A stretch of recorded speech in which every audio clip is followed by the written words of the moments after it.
Tudo bem? Então vamos lá. Tudo tranquilo. Vamos dar o início aqui à live, vamos só retomar. Essa é a live da 37ª Maratona Internacional de Porto Alegre. Unimed, dessa vez na versão virtual. Queria agradecer aqui os nossos patrocinadores, a Unimed, a Doces Guimarães, a Biscoitos Orquídea, o Café Três Corações e ao Barra Shopping Sul. E já vamos passando direto ao tema dessa live. Vamos começar com uma pergunta bem simples, professor Fernando. Vamos tentar fazer uma timeline, uma retomada de todo, lá do início. Como é que a corrida entrou na tua vida? Bom, Paulinho, acho que está dando uma interferência aí Tá dando uma interferência de som aí. Oi, tá me ouvindo agora? Sim, mas tá dando interferência de som aí. Oi. Bueno, então... Oi. Acho que agora melhorou. Tranquilo. Agora Melhorou? Tá. Por que a corrida de rua, Florenal? Por que a corrida? Como que ela entrou na tua vida? Bom, a corrida, eu comecei a me inteirar da corrida através do meu irmão, no caso, teu pai, que corria. E até quando eu entrei na faculdade. Quando eu entrei na faculdade de Educação Física, foi que eu passei a me envolver assim mais diretamente com a corrida, a treinar, a me dedicar, enfim, à corrida. Foi assim, mais ou menos, que ela entrou na minha vida. Começou então pelo incentivo do irmão, do Paulo Silva, né? E desde lá, então, tu foi atleta de alto rendimento? Foi atleta de... Como é que tu foi como atleta? Olha, Paulinho, o que eu vou te dizer como atleta de alto rendimento? Se for, tá dando um delay alto. Oi? O pessoal tá dizendo nos comentários que tá ouvindo bem.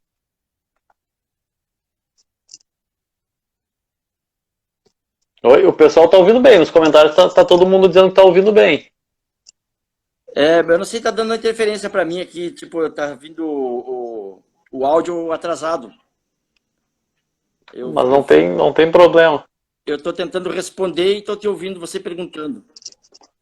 Ah, então tá. Vamos com calma, então.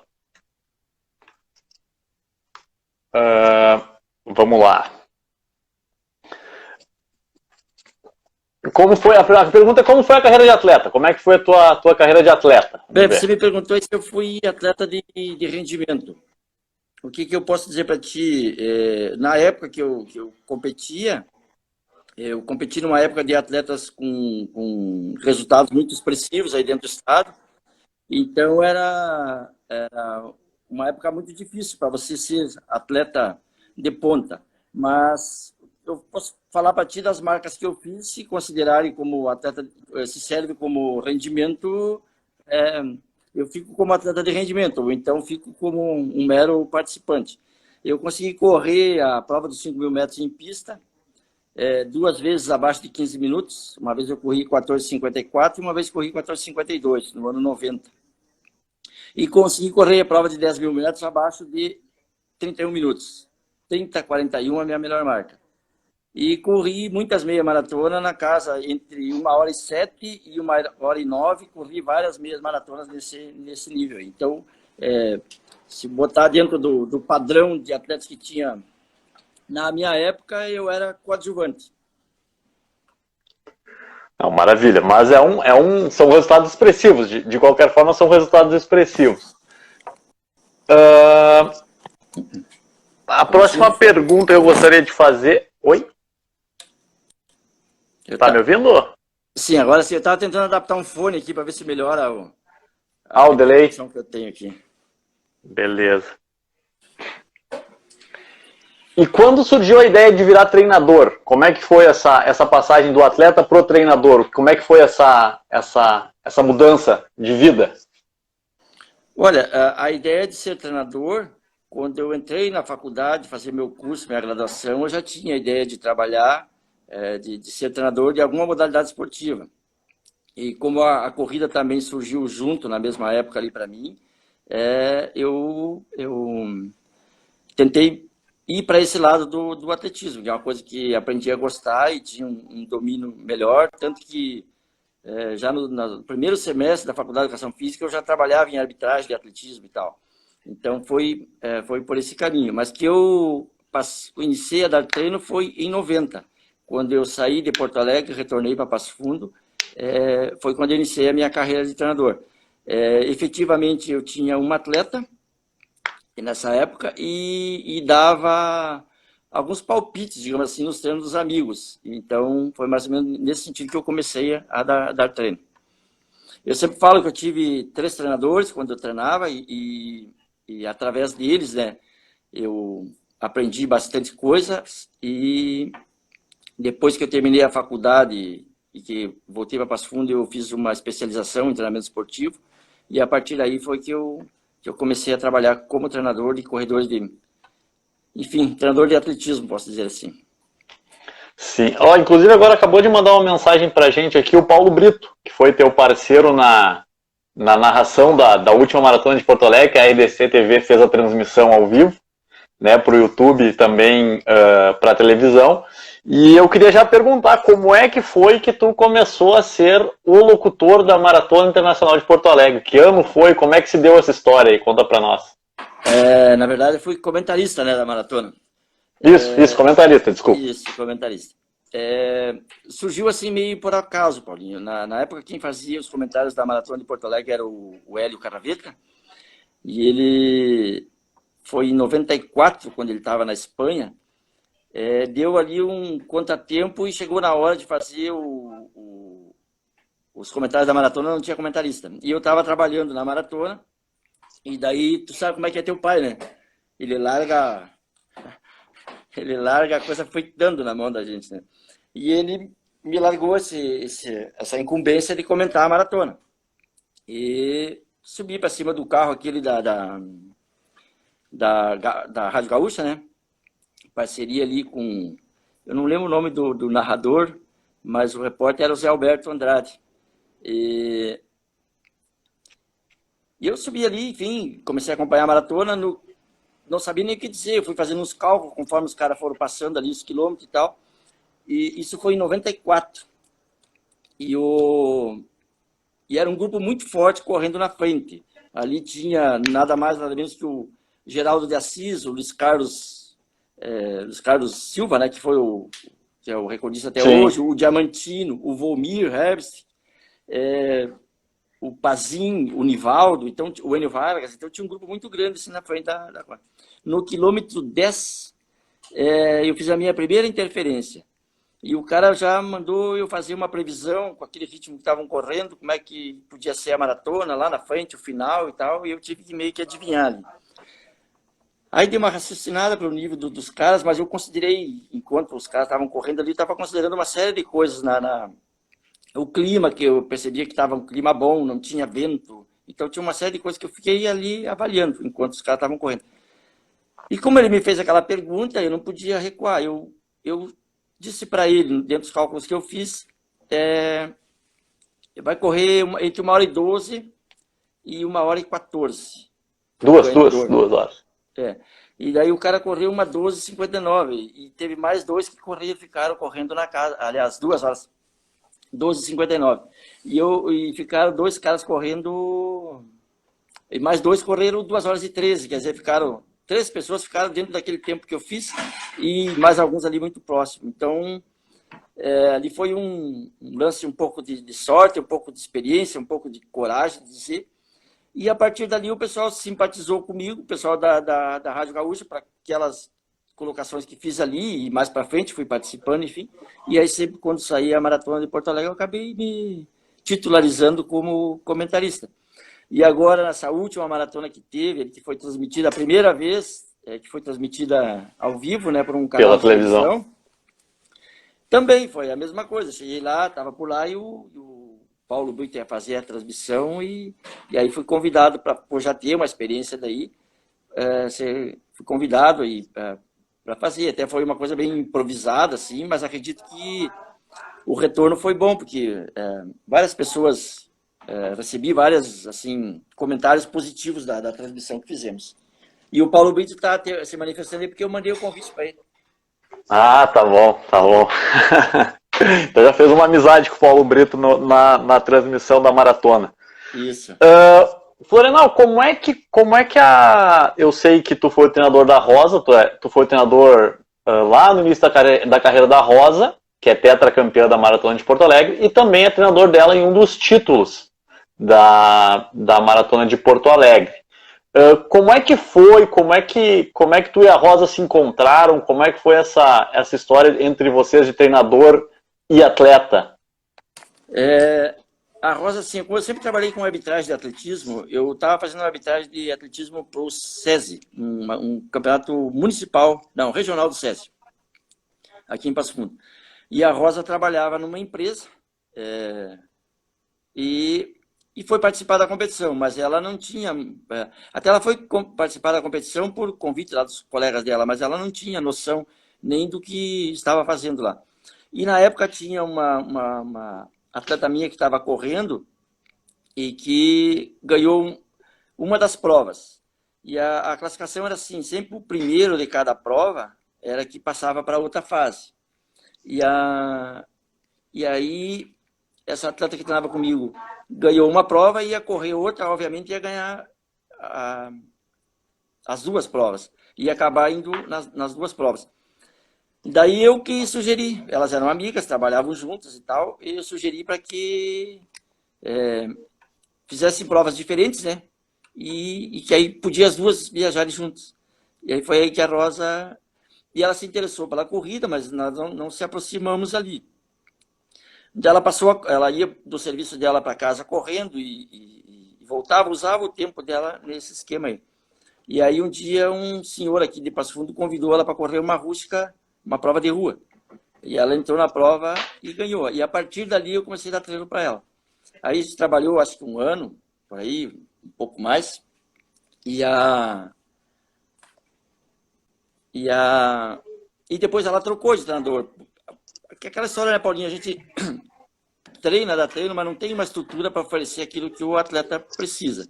E aí apareceu alguém que dava uma condição melhor para ela de estrutura de viagem, coisa para poder competir. E ela trocou. Isso é um processo natural. E ela treinou, acho que uns 6 ou 7 anos. Teve 2 treinadores. E depois, em 2007, ela voltou a treinar comigo de novo. Daí a gente treinou até 2011, até ela engravidar para ganhar a Anitta. E depois ela ainda voltou a correr, né, por conta, ainda competiu mais um ano e pouco, que também aconselhada, né, para que, como ela já tinha formação, tinha feito uma graduação, 2 graduações, na verdade, ela fez licenciatura e fez Bacharelado. Isso, e fez uma pós também em fisiologia. Então, ela aplicou os conhecimentos dela, que é mais ou menos a mesma coisa que eu fiz, né? Aplicou os conhecimentos dela no treinamento dela, e hoje ela trabalha tem uma assessoria aqui em Passo Fundo. Tem uma assessoria. Né? Isso, tem uma academia e uma assessoria de corrida, e está muito bem, obrigado. A Rosa é uma pessoa que faz um trabalho, assim, muito bom dentro na nossa profissão, educação física.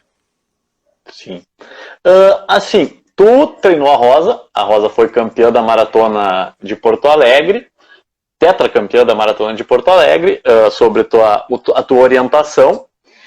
E qual é a principal diferença? Tu tem também uma assessoria, um grupo de corrida aí em Passo Fundo, grande, um grupo representativo aqui pro Rio Grande do Sul. E qual é a diferença entre treinar atletas de alto rendimento, como é o caso da Rosa, né, e atletas amadores, atletas que levam a corrida como um hobby, como um lazer, mas que também tentam e precisam treinar para correr a maratona, para correr uma meia maratona, para correr uma distância longa, né, no caso da nossa prova aqui. Olha, Paulinho, se for olhar, tem uma semelhança muito grande na abordagem, especialmente da maneira como eu trabalho, porque eu trabalho com prescrição de treinamento individualizado. E aí a gente fala assim, o atleta de alto rendimento ou o atleta de rendimento. Mas toda aquela pessoa que vem buscar uma orientação em cima da corrida, ela também vem buscar rendimento, né? Dentro das condições dela, das condições físicas ou da condição do envolvimento que ela tem com o trabalho e tal. Então, também tá vindo buscar rendimento. E desde que você consiga individualizar o treino dessas pessoas, ele se assemelha muito, respeitando as qualidades de cada um, a faixa etária, o tipo de trabalho que tem. Então, eu posso dizer para você que tem uma semelhança muito grande. O que modifica, por exemplo, é o volume de treino, a intensidade de treino. Mas, de resto, assim, eu procuro trabalhar, pelo menos individualizar muito o treinamento, né? Para poder fazer com que a pessoa se desenvolva, minimizando os riscos, né, que às vezes a corrida proporciona. Mesmo aquela pessoa que vem lá procurar assessoria, simplesmente para fazer um trabalho de atividade de exercício físico para melhorar a sua saúde ou para buscar acertar o peso, também é um trabalho de rendimento, porque ele vem buscar rendimento, ele vem buscar alguma coisa. Então, mais ou menos com essa ideia que se trabalha. E a diferença fica por conta do volume e da intensidade. O resultado vai acontecer pela qualidade e dedicação de cada um. Sim, sim, sim. Muito, muito esclarecedor. Eu sei, né? A gente se conhece faz um tempinho, e eu sei que tiveram alguns treinadores que passaram na tua vida quando atleta, que tu traz para a tua vida de treinador como exemplos. Tu poderia citar alguns treinadores, alguém que te fez, que ajudou o teu modo de pensar, o teu modo de prescrever o treinamento para os alunos? Sim, muito tranquilo. Eu sempre falo que eu tive 4 treinadores. 3 muito bons e um excelente. Tá? Então, eu treinei com o Paulo, iniciei. Primeiro treinei assim meio por conta, né, e tal. Treinei com o Paulo por alguns anos, enquanto estava aqui em Passo Fundo, e depois quando eu fui morar em Porto Alegre. Não vou precisar bem assim os anos certinho, mas foi 97 e alguma parte de 98 eu treinei com o Paulo. Depois o Paulo saiu da Sojipa, eu treinei com o Hélio Caraveta. Daí um pedaço de 88 e um pedaço de 89. Daí depois o Hélio também saiu da Sojipa. Aí quem assumiu o treinamento de fundo da Sojipa foi o Leonardo. Que até por sinal o Léo sabe disso. Tá aí, tá olhando. Tá olhando? O primeiro tá vendo a live. Corredor de fundo que tinha lá e que ficou treinando com ele fui eu. Porque, na verdade, o Léo estava iniciando a carreira dele. E eu sou um cara, assim, muito... como é que eu vou dizer assim? Muito obediente nas coisas, nas regras do meio onde eu me insiro. E como eu treinava lá na Sojipa, era filiado por lá e tal, quando o Paulo era treinador, eu treinei com ele. Quando ele saiu da Sojipa, eu podia continuar treinando com ele por ser meu irmão. Mas o treinador era o Hélio, eu fui treinar com o Hélio. Depois, quando o Hélio saiu, eu podia continuar treinando com o Hélio ou voltar a treinar com o Paulo. Entrou o Léo, era o Léo o treinador, eu fui treinar com o Léo. E o que eu posso dizer? Todos eles tiveram uma influência bem, assim, importante na minha vida. E eu posso falar até dos resultados. Por exemplo, quando eu saí do Paulo, eu tinha 15,23 no 5.000 e 32,28 no 10.000.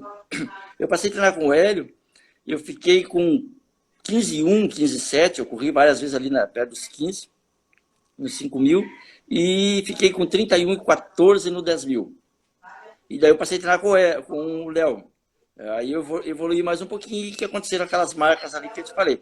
Agora, o grande resultado aconteceu pela sequência de treino, que é aquilo que realmente faz acontecer, faz com que um atleta se desenvolva, é a sequência de treino. Tu ficou curioso aí para saber qual foi o 4º atleta, que é o excelente, né? Claro, com certeza, né? Daí não podemos perder a piada, né? Esse eu já fiz com eles também. Daí foi quando eu passei eu mesmo me treinar. Aí,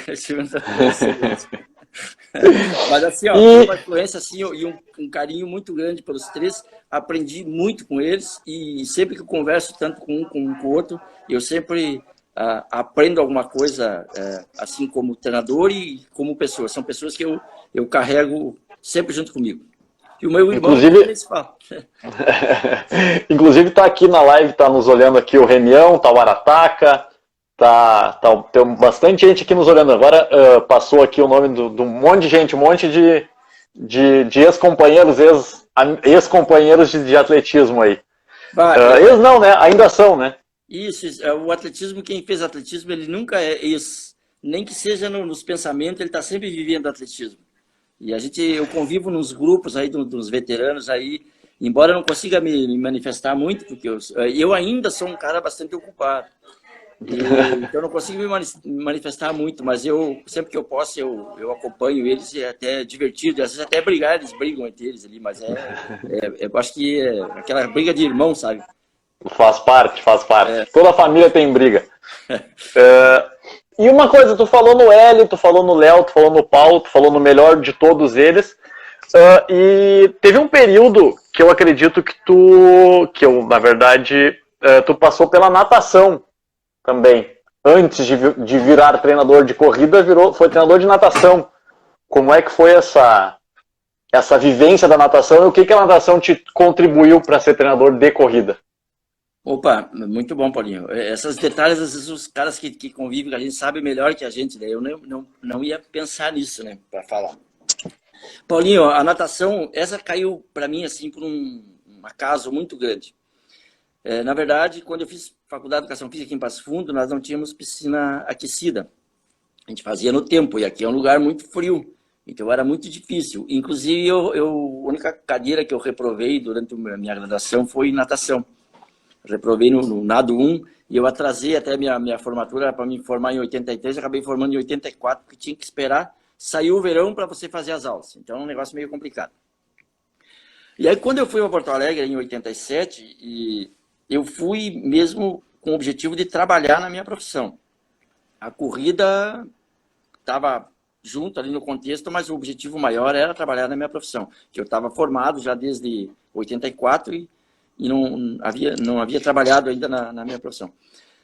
E aí, pelas amizades do teu pai, no meio do atletismo aí, o Wilson Roberto Ribas de Matos, meu amigo. Da Raia Sul. Isso, hoje é da Raia Sul, na época era da Nadbem. E ele me arrumou uma vaga de emprego para trabalhar com natação. E eu lembro que quando o Paulo me apresentou para ele e tal, não sei o quê, eu já conhecia ele de vista, eu fui apresentar o currículo para ele, né? E aí, quem conhece o Wilson vai entender o que eu estou falando, né? E aí eu cheguei e falei pro Wilson, Wilson, eu nunca trabalhei com natação, contei para ele o meu currículo que eu tinha reprovado na faculdade de Educação Física. Daí ele disse bem assim para mim, José, ele me chamava, José, pouca gente sabe, vem para cá, vamos ficar uns 15 dias aqui junto comigo, tu me acompanha. Ele tinha uma equipe de atletismo e dava, uma equipe de natação e dava aula de natação. Fica aqui uns 15 dias junto comigo aqui e vamos, tu vai aprender algumas coisas aqui e vamos trabalhar. O negócio é trabalhar, temos que dar oportunidade. Aí fui trabalhar com ele lá, musculação, que eu não tinha tido na faculdade, não tinha cadeira de musculação no meu currículo na época. E a natação, dentro do que eu falei. Paulinho, foi uma coisa que veio muito rápido para mim. Me deram umas turmas lá, resumindo aqui para você, em questão de 2 meses que eu estava trabalhando lá, os horários de natação que tinha mais gente era o meu. Não sei se o pessoal de dó de mim, o quê, mas todo mundo queria fazer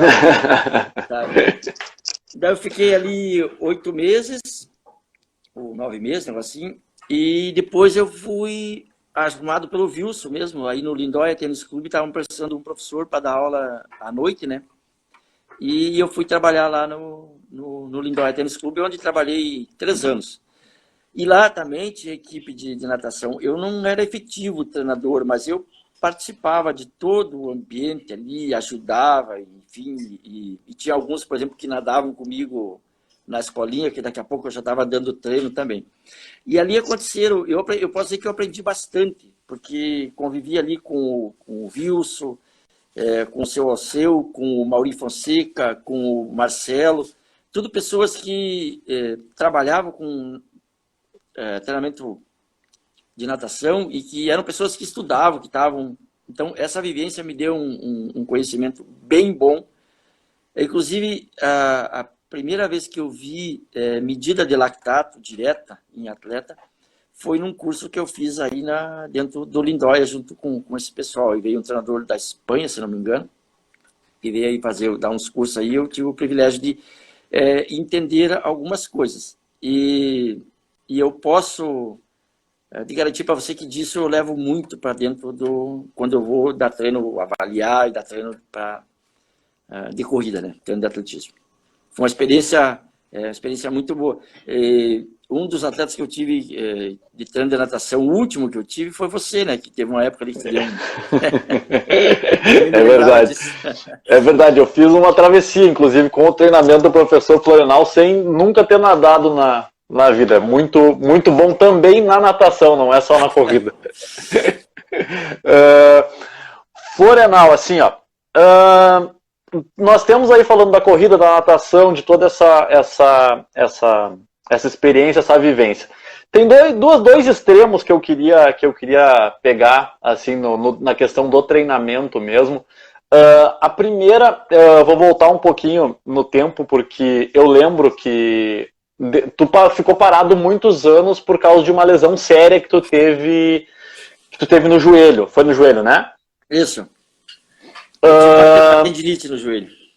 Exatamente. Tu ficou muitos anos parado por causa dessa lesão, e aí depois eu não sei exatamente, tu vai me confirmar agora quantos anos tu ficou parado por causa dessa lesão, tu retomou a corrida com um pouco mais de idade, e depois ali com 45, 46, 47, 48 anos, eu lembro que tu corria ali na casa dos 33 e pouco, 34, nos 10 quilômetros ainda nas provas de rua que nós tínhamos aqui. Eu queria saber primeiro da lesão, como é que foi essa lesão, o que ela atrapalhou na tua vida de corredor, quanto tempo demorou para tu voltar a correr, e em segundo lugar, como é que é o treinamento depois que tu passa dos 50 anos de idade, né? Porque tu tem aí medalhas em campeonato mundial master, competiu na França, depois de 50 anos, e como tu foi, tu mesmo disse, o melhor treinador que tu teve, então eu queria que tu me esclarecesse isso aí. Essa é uma brincadeira boa aí. Paulinho, assim, ó, com 34 anos, eu fiz uma lesão no tendão do joelho e ela se tornou crônica, que foi o ano de 91, que eu competi, várias provas no segundo semestre com um problema no meu joelho. E aquela questão, na época, as competições pagavam dinheiro, né? Tinha as premiações boas e tal. E o cara sabe que na vida da gente, às vezes o dinheiro faz com que a gente faça alguns excessos, né? Dentro daquilo que é permitido. E eu fiz uns excessos em competição, porque eu tinha organizado a minha vida para 92, isso foi 91, para 92, pela primeira vez na minha vida, eu ia ter um turno disponível para treinar. E aí, em 91, competindo ali no segundo semestre, sentindo o meu joelho e tal, fiz plano assim, vou competir até o final do ano, tinha umas provas boas para ganhar um dinheiro e tal, e depois eu paro, e aí retomo lá em fevereiro, março, daí com um turno disponível para me treinar. Coisa que eu nunca tive. Só que eu machuquei o meu joelho, e quando eu fui voltar lá em fevereiro, eu protelei para março, para abril, e essa história durou 9 anos. Eu estava com 34, eu voltei a tentar correr com 43 anos. Nesse espaço aí, muita fisioterapia, muita coisa fiz e tal. Fiz até, inclusive, uma cirurgia, uma raspagem do tendão. E, na verdade, o que eu tinha era um encurtamento de adutores. Parece uma piada. Mesmo depois que eu fiz a raspagem do meu tendão, eu não conseguia voltar a correr. E aqui não dá para contar aqui a história, mas foi por um acaso muito grande que eu descobri que o meu problema estava ali. E eu simplesmente alonguei os meus adutores, em 2 semanas eu voltei a correr. E nunca mais tive problema. Um troço muito... E eu passei pela mão entre médicos e fisioterapeutas e profissionais da área, devo ter passado de 20.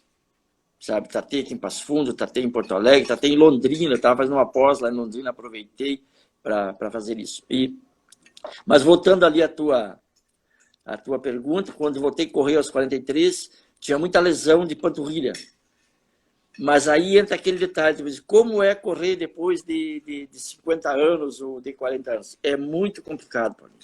A cabeça da gente, ela acaba prejudicando muito. Porque você tem aquela ideia, aquele registro, né, de eu fiz, eu faço, eu posso, e nós temos uma coisa, cabeça muito forte, e a capacidade cardiorrespiratória também muito desenvolvida, muito potencializada pelo treino que a gente fazia.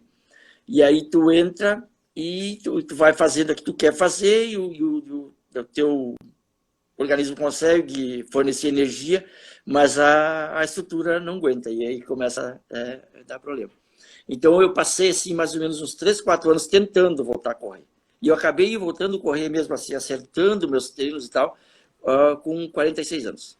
Aí eu passei a respeitar algumas coisas e dali para frente eu conseguia correr, conforme você falou aí, e 10 mil, por exemplo, aquele 10 mil do gasômetro que tinha ali tradicional, eu cheguei a correr com 49 anos, 33,11 naquele percurso ali. E abaixo de 34 várias vezes eu corri. Então, mas porque eu acertei e consegui dar uma continuidade.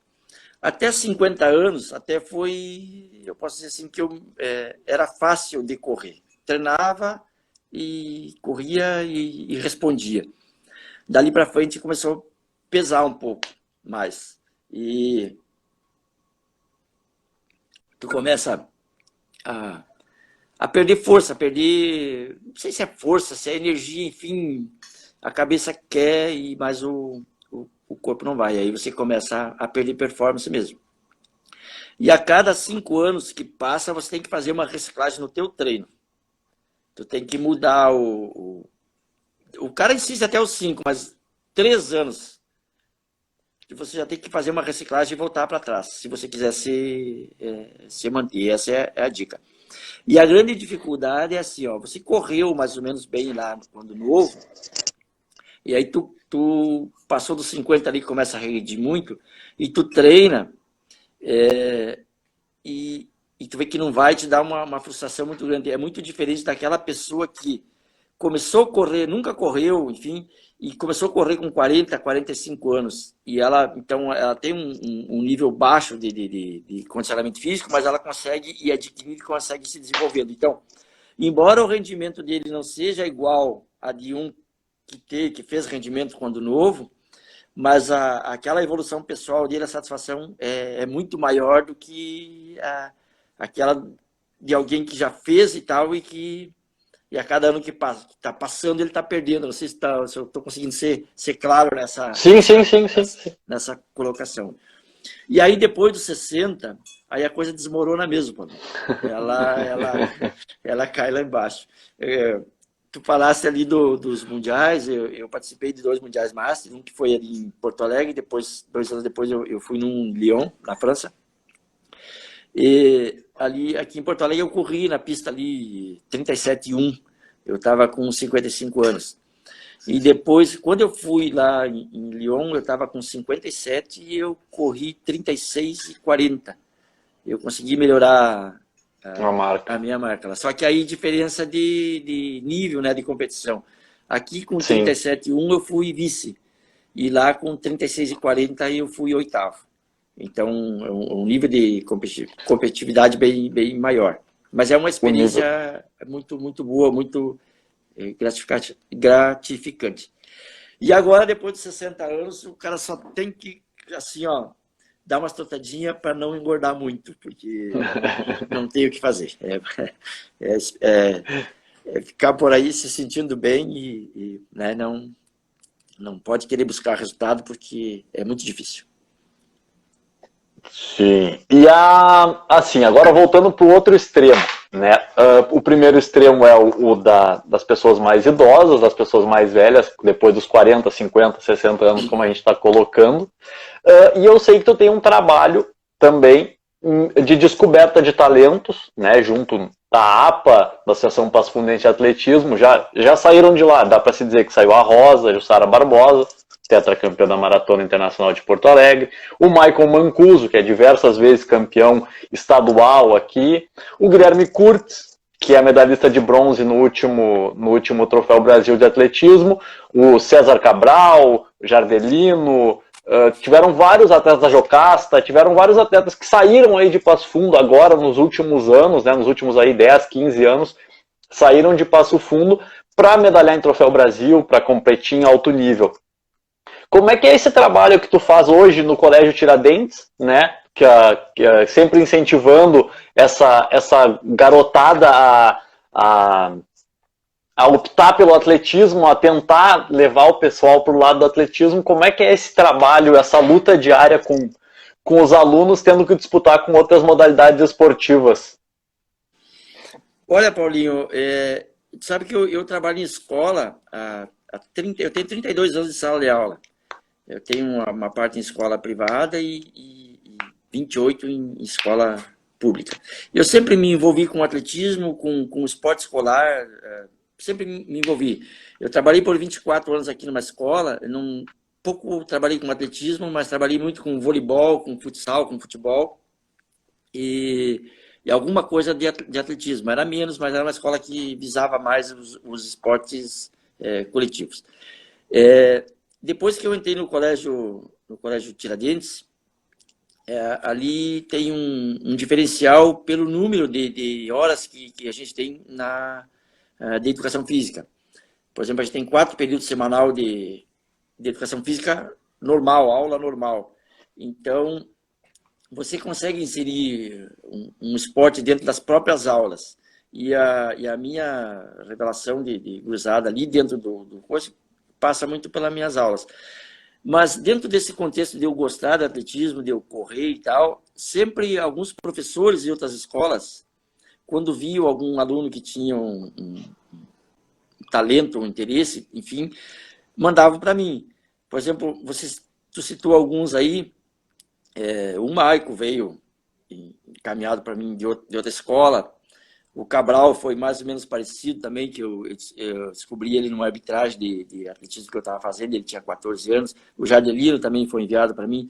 Tu esqueceu de citar um cara aí que hoje é o atual campeão como é que é, o samurai da Up Hill lá, que é o Vinícius Bernardon.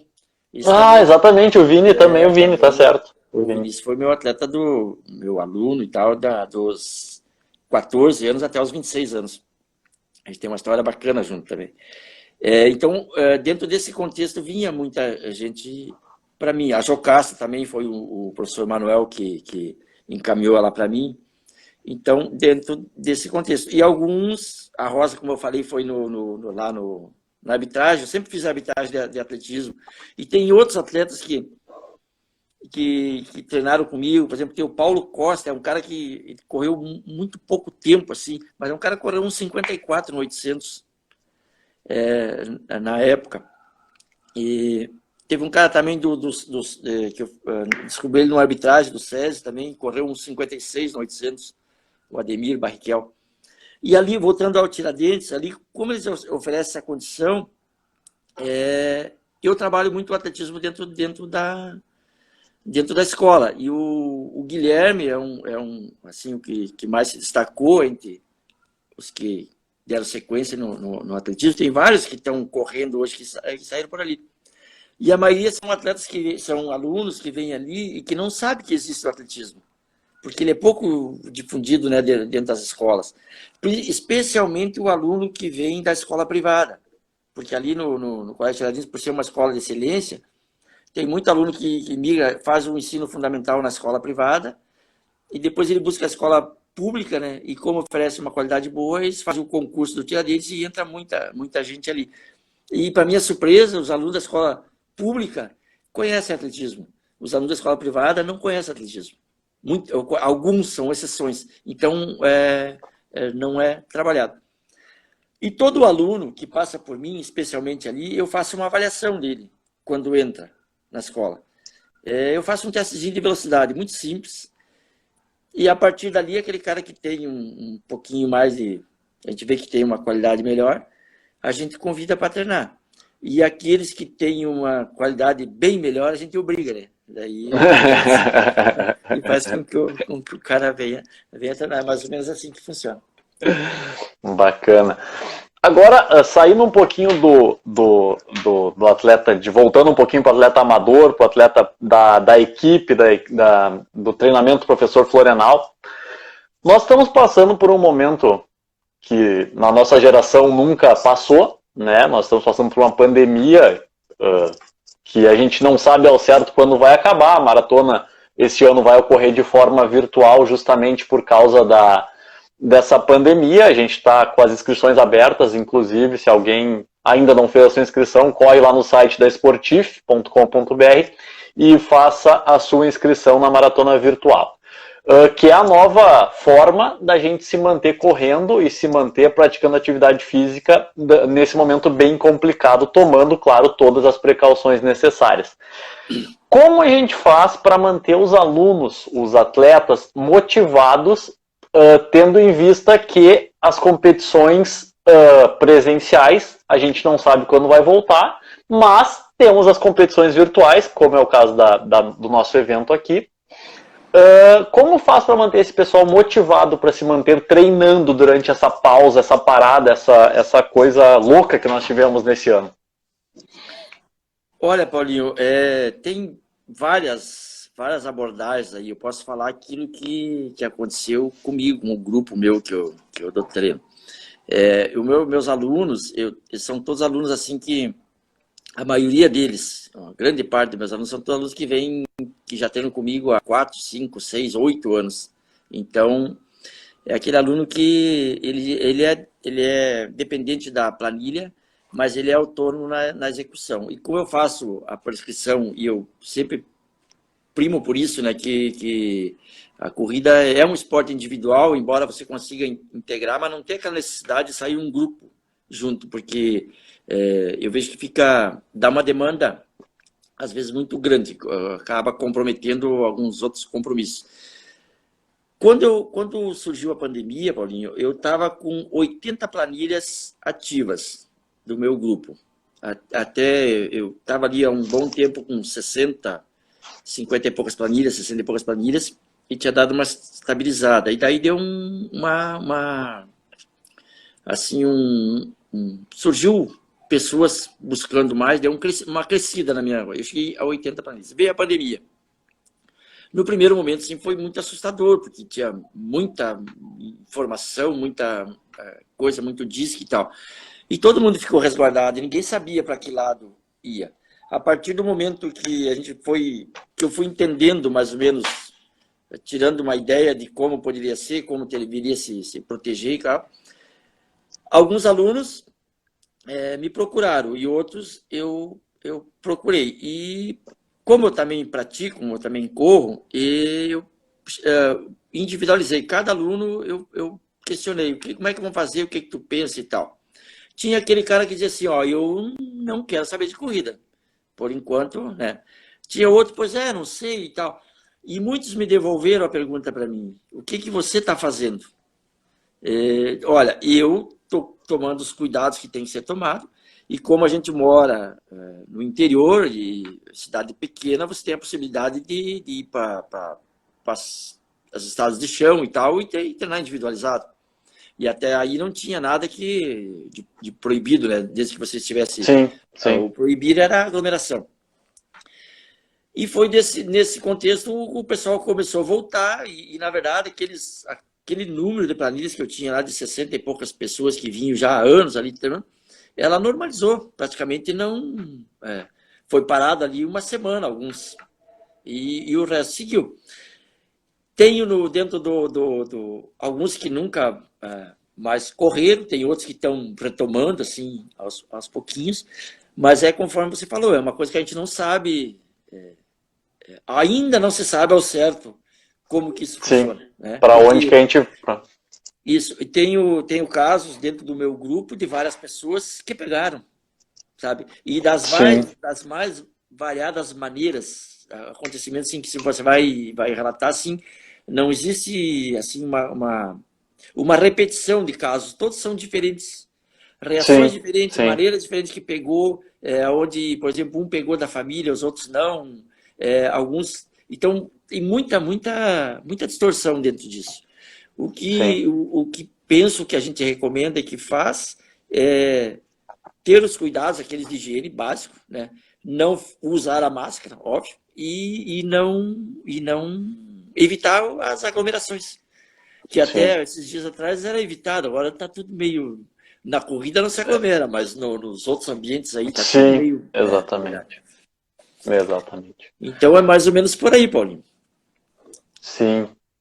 Bom, nós já estamos aqui com 50 minutos de bate-papo, estamos nos encaminhando pro final da live. Temos mais 9 minutos, na verdade, senão o Instagram acaba derrubando a live com 1 hora. Eu queria, antes de nós terminarmos aqui o nosso bate-papo, a nossa conversa está sendo muito produtiva, tem bastante comentário legal, bastante comentário elogiando e falando do professor Florenal, desde É os tudo mais... amigo do cara, são todos suspeitos, né? São amigos. Eu queria primeiramente aqui agradecer aos nossos apoiadores, nossos patrocinadores, que sem eles seria impossível realizar a maratona a presencial e a virtual. A presencial ainda segue marcada para o ano que vem, dia 20 de junho de 2020, também com inscrições abertas, né? E eu queria agradecer aqui a Unimed, a Doces Guimarães, o Biscoitos Orquídea, o Café Três Corações e o Barra Shopping Sul pelo apoio incondicional deles, mesmo durante a nossa parada, a gente, aquela incerteza, não sabia para onde ia, se a prova ia acontecer, se não ia acontecer, a gente acabou tendo que transferir o evento, né? E eles tiveram sempre do nosso lado. Então, mais uma vez, o agradecimento à Unimed, a Doces Guimarães, a Biscoitos Orquídea e a Café Três Corações e o Barra Shopping Sul. Para nós finalizarmos aqui, Florinal, já falamos da pandemia, já falamos do início, já falamos da Rosa, dos atletas. Eu gostaria de saber por que a Maratona de Porto Alegre ela é tão rápida, tão propícia para recordes, todos os atletas que buscam seu índice para Boston vêm para cá. Por que tu acha que a Maratona de Porto Alegre é tão visada pelos corredores do Brasil inteiro? Olha, a época que ela é feita, né? Normalmente é na época fria, o clima favorece. O percurso é um percurso plano, né? Predomina um percurso plano, isso favorece. Tem a questão da organização da maratona, que a gente é suspeito a falar, mas sempre quando a gente vai para alguns lugares, que encontra as pessoas que vêm para correr a maratona, sempre é muito elogiada nessa questão da organização, então tem um crédito. E para fazer marca, são essas qualidades, essa tipo de percurso, de clima, caso que vai dar uma condição melhor de fazer. E embora tenha algumas coisas assim, que eu sempre observo na Maratona de Porto Alegre, que prejudica em termos de rendimento, que eu vejo, é a temperatura que, por exemplo, você larga ali a maratona, está a temperatura ideal, 10, 12 graus, mas ela acaba terminando 2 horas depois sobe muito rápido. Então, isso é um fator que às vezes atrapalha. E a prova está disso que no ano que foi feito a melhor marca ali da maratona, a maratona largou com 2 graus, 3 graus e terminou com 7 graus. Então, e era um dia bem calmo de vento, então estava propício para aquilo. Mas a maratona de Porto Alegre é uma maratona que tem muito crédito. Outra coisa, ela nunca foi interrompida. Nós tivemos outras maratonas aqui, por exemplo, no estado de Santa Catarina, aqui, que é um estado também que é plano, enfim, o local onde fazem a prova, mas foram maratonas que foram interrompidas. E a maratona de Porto Alegre, uma das credibilidades que tem é essa, que ela desde que iniciou, é a primeira vez que não sai ao vivo, mas que vai sair virtual. Então, isso também é um crédito que ela leva, né, para si. Eu acho que é mais ou menos por aí, Paulinho. Beleza. Beleza. Tu tá falando, quem sabe, quem entende, comentarista de mais de 15 edições, tranquilamente, desde a época da Rádio Gaúcha até hoje em dia. Na televisão agora. Então tá, Florenal, eu acredito que, não sei se quer colocar mais alguma coisa, se alguém tem alguma pergunta, pode fazer aí no comentário que eu repasso aqui pro professor. E aí vamos encerrando o nosso bate-papo, que foi muito produtivo, muito legal, bastante gente assistindo. Vamos ver aí, quer colocar mais alguma coisa? Quer deixar um abraço para alguém? Algum recado? Olha, eu quero falar na questão de treinamento, o seguinte, que a corrida foi um esporte assim, que cresceu muito, né? E que caiu na nossa mão como profissionais, professores, como queiram, de educação física, treinadores, um nicho de mercado muito bom para a gente estar aí. Muita gente veio correr. E a gente conseguiu ter um up na nossa profissão. Então, que as pessoas que trabalham, que se envolvem com isso, que se especializem, que tratem bem seus alunos, que cuidem deles especialmente, para valorizar a nossa profissão. Que a corrida nos deu um espaço muito grande para a gente crescer dentro disso. E uma coisa que eu quero fazer uma observação, assim, ó, que muita gente veio para a corrida com o objetivo de buscar uma qualidade de vida melhor, de completar uma distância X, seja lá 5 quilômetros, 10 quilômetros, uma meia maratona, uma maratona e tal, por alguns anos. E agora, o que eu tenho observado nos últimos 2 anos aí, 1 ano, que esse pessoal que veio, que completou uma maratona, uma meia maratona, a distância que for, ela já não busca mais isso, completar. Ela quer melhorar a sua marca. E aí é que entra nós, profissionais, a gente poder oferecer um trabalho de qualidade para que essas pessoas se desenvolvam e se realizem pessoalmente e se firme dentro da corrida, que seja um cliente a mais para a gente aí. Então, esse é o recado que eu quero deixar. Eu quero agradecer de coração todas as pessoas que nos assistiram, que tiraram o seu tempo aí para assistir, e que não são pessoas que são amigas da gente, que a gente traz no coração. E muitas vezes as pessoas vêm assistir, não é para eu vou lá assistir porque eu vou aprender um monte com o Florenal. E eles vêm assistir porque eles gostam da gente, porque são amigos. E, por último, dizer que a corrida, talvez a importância maior, né, da corrida é essa, é fazer amigos. Que eu sempre penso, às vezes comigo mesmo, quando a gente está refletindo, eu não fui um grande atleta, não tive assim, resultados expressivos. Mas eu tenho um espaço muito grande dentro da corrida, e não pelos meus resultados, mas pelas amizades que eu consegui conquistar, né, durante o tempo dela. E mesmo aqueles que fizeram grandes resultados ou resultados melhores, com certeza, hoje vocês fizeram uma reflexão, eles vão ver que o que ficou mesmo foram as amizades. Aquele monte de troféu e medalha e coisa lá que a gente ganhou, às vezes nem sabe onde é que está. Mas os amigos da gente, às vezes quando a gente está por aí, eles aparecem, e às vezes até num momento de uma necessidade, que a gente precisa de um apoio, né, uma conversa boa, os amigos estão aí. Então, eu acho que o principal objetivo da corrida é esse. Quero deixar um abraço para todos. Muito obrigado, meu compadre, meu afilhado, meu sobrinho. Obrigado pela oportunidade. Então tá, pessoal, vamos finalizando por aqui. Um abraço a todos e na próxima quinta-feira temos um novo convidado na nossa live da maratona. Um grande abraço a todos, agradecendo mais uma vez a Unimed, a Doce Guimarães, a Biscoitos Orquídea e o Café Três Corações, além do Barra Shopping Sul. Muito obrigado pela audiência de vocês e nos vemos na próxima quinta-feira. Até mais! Um abraço. Um abraço.